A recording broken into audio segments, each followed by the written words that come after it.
In this next clip of Goats Doing Goat Shit, we're featuring Jay-Z yet again. Back in 2015, just 6 short years ago, Jay-Z purchased a Norwegian subscription-based music, podcast, and video streaming service known as Aspiro for $56 million. He stylized this service as Tidal, which is the streaming platform that we know today. The obvious behemoths in this space are Apple, Spotify, Amazon Music. From a techie audio perspective, it's supposed to provide lossless audio as well as high definition videos. Better than that, in my opinion, is that it offers a better royalty split for artists. And also important to note is that when he bought the company in 2015, it was in partnership with a few other artists, such as Kanye, Rihanna, Coldplay, Madonna, Alicia Keys, and his wife, Beyonce. He sold his majority stake in Tidal to Square, keep that in mind, that's important, for $297 million. And his partners in the original purchase are still staying on as the second largest shareholder. So he parlayed whatever his portion of that $56 million was into a $297 million sale. Now, who he sold it to is key. Because remember, as I spoke about in previous episodes in terms of ownership and not selling your IP and stuff like that, the upfront money that people normally focus on, although, great, it's in and of itself, it's a huge accomplishment. It's not the main thing going on. Unless you let it be the main thing going on, and then that's on you. But this is why I believe Square is key. Square, which was a company that was founded in 2009, offers the financial tools for small businesses and artists to explore different options in terms of receiving digital payments. So, for example, a lot of restaurants use it. A bunch of restaurants by me, when they come deliver, they no longer take a debit card or credit card over the phone. When the person comes, that white little square that they have connected to either like a little tablet or a cell phone. That is what the Square service is. Not just the user-friendliness and ability to have small businesses like restaurants, like food vendors in the street, like somebody selling art or music in the street, to be able to not have to accept cash. They now have the option with this little Square thing to accept payment via what most folks carry around, which is debit cards and credit cards. You see this with food trucks all the time, even at dry cleaners, et cetera, et cetera. But it's not only that, it's the infrastructure behind that, the ability to actually receive and transfer those funds. Now, digging a little deeper, the co-founder and CEO of Square, which is also the chairman of the board of Square, is Jack Dorsey, who, as you all may know, is also the co-founder and CEO of Twitter, literally the number 1 or 2 largest social media platform on the planet. That's who Jay-Z has done this deal with. And both Jay-Z and Jack Dorsey put out statements on Twitter. This is an excerpt from one of Jack's statements, which reads, quote, "Why would a music streaming company and a financial services company join forces? It comes down to a simple idea: finding new ways for artists to support their work. New ideas are found at intersections, and we believe there is a compelling one between music and the economy." And I love hearing stuff like that. I love that, Tidal was a streaming service that was more so in favor of artists in terms of royalty splits than other streaming services, and that they're teaming up with power players like a Jack Dorsey that also share in that vision. And to me, it's artists, creators, those are the winners of this type of situation.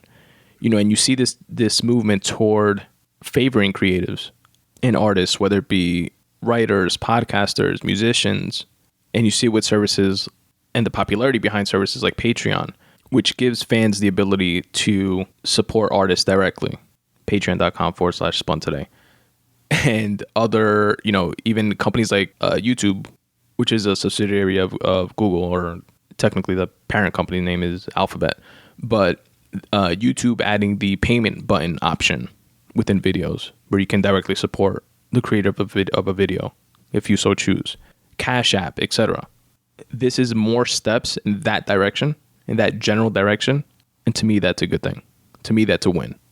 When you have folks that are in a position of a Jack Dorsey, literally the CEO, chairman of the board of Square, CEO of Twitter, one of the largest platforms on the planet, that has the ability of directing culture, and a Jay-Z, and folks that are operating on a level where they can just adopt the status quo, fuck the little guy, let's not make things better for artists, let's continue this business mindset culture of raping the artist, keeping their masters and owning their IP in perpetuity.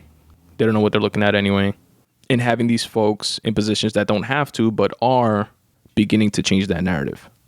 And the most important piece to me in this transaction is not the $297 million, although obviously that's great. That's amazing from a less than $56 million investment 6 years ago. It's the fact that he negotiated a board seat for himself within Square. So he will be amongst the board of directors of the financial services company Square. And as a board member, you are literally one of, in the case of Square, 12 people that are making all of the high-level decisions for a company. And these are all power player folks. You know, when people speak about, like, let's say the diversity of a company and stuff like that, they're like, yeah, but all the people at the top are still white. For example, these are the people at the top that they're referring to. The board of directors, the CEOs, the C-suite folks. And Jay-Z, you know, breaking that mold and, you know, making strides, even though it's, you know, within one company, but still making strides in that direction is huge. It's literally one of the most important things of this entire deal, in my opinion. You know, board of directors, they meet, you know, depending on the company, 8 to 10 times a year. They also have subsets of the board of directors that break off into committees, like the audit committee, which handles like how much is the CEO going to get paid, how much is the compensation for the directors and employees and benefits and all this type of stuff, et cetera, et cetera. It's like structures that publicly traded companies have and a lot of private companies as well. But just to give you an idea of who these folks are, and again, everything that I've spoken about, as usual, is within the episode notes. So if you guys want to do some of your own investigating or whatever, you know, obviously use Google, but I made it simple for you. You can look at my episode notes. So the board of directors of Square, I'm going to tell you who the folks are, and board members have other positions besides being board members. A lot of board members are usually members of many other companies' boards or a few other companies' boards. And just for being board members, by the way, they do get paid according to Square's 2020 proxy statement, which is mandated by the SEC to be put out as public record. They're averaging between $250,000 and $300,000 a year, as well in cash, as well as another about $250,000 worth of stock options or equity compensation. But this is who these folks are that Jay-Z is now going to be in the room with, which, again, he could have said, oh, $297 million, cool, I'm good with that, I'm out. But no, he negotiated, my guess is, less money to make sure that this board seat is incorporated. So these are the folks. Jack Dorsey, which I spoke about, CEO and chairman of the board of Square, and also the CEO of Twitter. Rolef Botha is a partner at Sequoia Capital, and he was the CFO of PayPal. Amy Brooks is the Chief Innovation Officer of the NBA. Paul Dayton is the former UK Commercial Secretary to the Treasury, as well as the CEO of the London Organizing Committee for the Olympic Games, and he's a partner at Goldman Sachs. Randy Garutti is the CEO of Shake Shack. Jim McKelvey is not Charlemagne the God's brother. He's a lot whiter. That is Charlemagne's last name, right? McKelvey, I think. Something like that. Anyway, Jim McKelvey is the co-founder of Square. And he also co-founded Launch Code, which is a nonprofit that helps talented coders get their first jobs at top companies. Again, I'm reading off the fellow board members that Jay-Z is going to be in the room with. And there's 5 more left. Next up is Mary Meeker. She's a general partner at Bond, and she was the managing director and a research analyst at Morgan Stanley. Anna Patterson is the founder and managing partner at Google's Gradient Ventures, and a vice president of engineering at Google. Larry Summers is also on the board, and he is the former secretary of the United States Department of Treasury. David Viniar is the former CFO of Goldman Sachs and is currently also on the board of directors of Goldman Sachs. And lastly, we have Darren Walker, which is the president of the Ford Foundation. He also serves on the boards of Carnegie Hall, the Highline, Committee to Protect Journalists, National Gallery of Art, and the Smithsonian National Museum of African American History and Culture. That, to me, is the most important piece of this particular deal that Jay-Z did, being in the room with those folks. And to me, the arc of Jay-Z's life is so inspiring and amazing if you think about it, and it's a life that he's chronicled through his music, right? Which is why I'm always like excited to see and listen to like the level that he's on, even, at this age, because he's still one of the best to ever do it. And he's gone from telling us about like the dirt he did on the street, from selling drugs in Brooklyn, growing up in Marcy Projects, to coming out of that to hustle.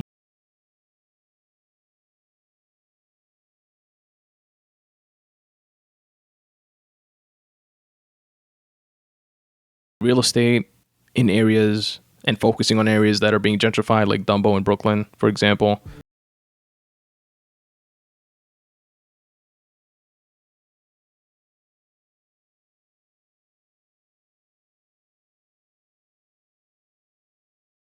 This information like gems throughout his music, and things like investing in art because of its crazy appreciation capacity.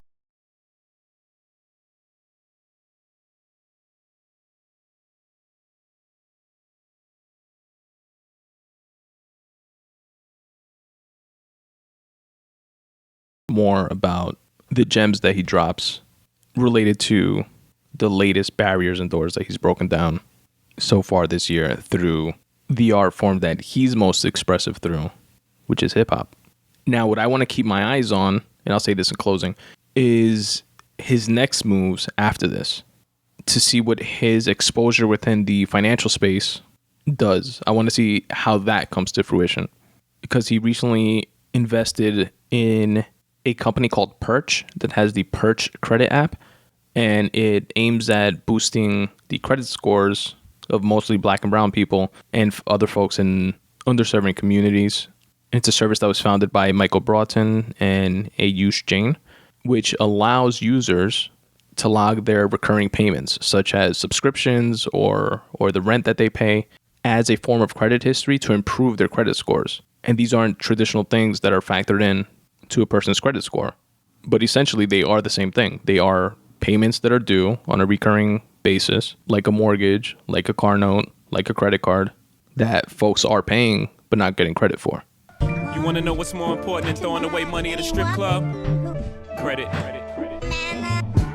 And it's kind of mitigating that barrier of entry to being able to get your credit score up so you can apply for small business loans and get more favorable terms, like a mortgage, like a car note, like a credit card. And through another project of his known as Marcy Venture Projects, MVP, which Jay-Z co-founded, he's allowing Perch full access to free financial literacy and credit building content. So I'm interested to see how and if he leverages the relationships and knowledge from being a board of director on Square to this other effort of having folks in underprivileged, underserved areas having the ability to better their credit and improving their financial situations. Y'all think it's bougie. I'm like, it's fine, but I'm trying to give you $1 million worth of game for $9.99. And that's Jay-Z and Goats doing goat shit.